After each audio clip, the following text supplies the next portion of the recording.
জয় যিশু। ঈশ্বরের বাক্য প্রচার করার 7টি কারণ। ঈশ্বরের বাক্য প্রচার করার 7টি কারণ। মার্ক 2:2 দেখা যায় যে প্রভু যিশু এক বিরাট জনতার সম্মুখীন হলেন এবং একটি চমৎকার সিদ্ধান্ত নিলেন। সেই সিদ্ধান্ত হলো জনতার কাছে ঈশ্বরের বাক্য প্রচার করা। আমরাও এই জগতে প্রেরিত হয়েছি প্রচার করার জন্য।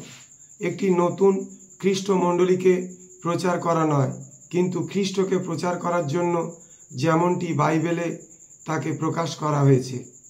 আমরা বাইবেল প্রচার করার জন্য এত জোর দিই কারণ এ চিরকাল স্থায়ী এবং শাশ্বত। যিশয়া পুস্তক 40:8 তৃণ শুষ্ক হইয়া যায়, পুষ্প ম্লান হইয়া পড়ে, কিন্তু আমাদের ঈশ্বরের বাক্য চিরকাল থাকিবে।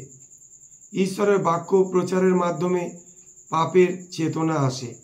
ঈশ্বরের বাক্য প্রচারের মাধ্যমে পাপের চেতনা আসে। রোমীয় পুস্তক, প্রেরিত পুস্তক 2:14-37 ঈশ্বরের বাক্য প্রচারের মাধ্যমে পাপের চেতনা আসে। প্রেরিত পুস্তক 2:14-37 পিতরের পঞ্চসপ্তমীর বাণীতে 23টি উদ্ধৃত পদের মধ্যে 9টি পুরাতন নিয়ম থেকে উদ্ধৃতি। বিশ্বাস আসে ঈশ্বরের বাক্য শোনার মাধ্যমে। বিশ্বাস আসে ঈশ্বরের বাক্য শোনার মাধ্যমে। রোমীয় পুস্তক 10:17 সুসমাচার শুনেই বিশ্বাস উৎপন্ন হয়। খ্রিস্ট বিষয়ক প্রচারই সেই সুসমাচার। সুসমাচার শুনেই বিশ্বাস উৎপন্ন হয়। খ্রিস্ট বিষয়ক প্রচারই সেই সুসমাচার। সূচীকরণ আসে ঈশ্বরের বাক্য থেকে। সূচীকরণ আসে ঈশ্বরের বাক্য থেকে।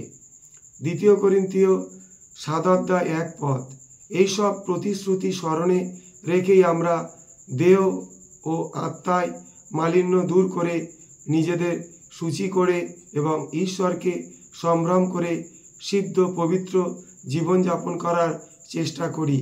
এ সমস্ত প্রতিশ্রুতি হলো ঈশ্বরের বাক্য। নিশ্চিত আশ্বাস আসে ঈশ্বরের বাক্য থেকে। নিশ্চিত আশ্বাস আসে ঈশ্বরের বাক্য থেকে।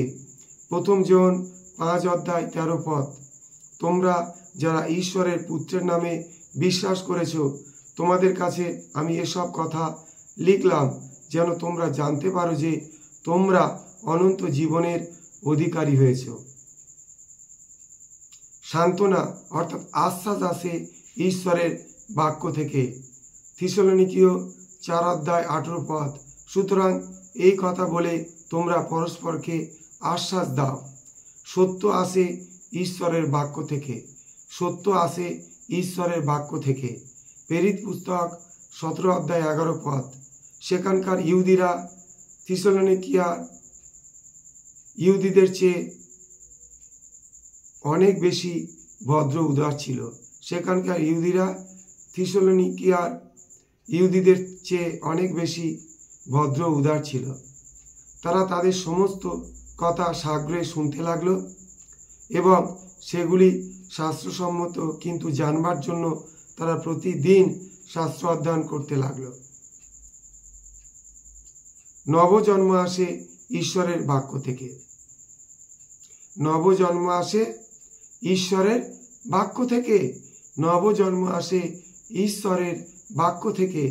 1 পিতর 1:23 নশ্বর কোনো বীজ থেকে নয়, কিন্তু ঈশ্বরের জীবন্ত চিরস্থায়ী বাগরূপী অবিনশ্বর বীজ থেকে তোমরা নবজন্ম লাভ করেছ। 1 পিতর 1:23 নশ্বর কোনো বীজ থেকে নয়, কিন্তু ঈশ্বরের জীবন্ত চিরস্থায়ী বাগরূপী অবিনশ্বর বীজ থেকে তোমরা নবজন্ম লাভ করেছ। জয় যিশু।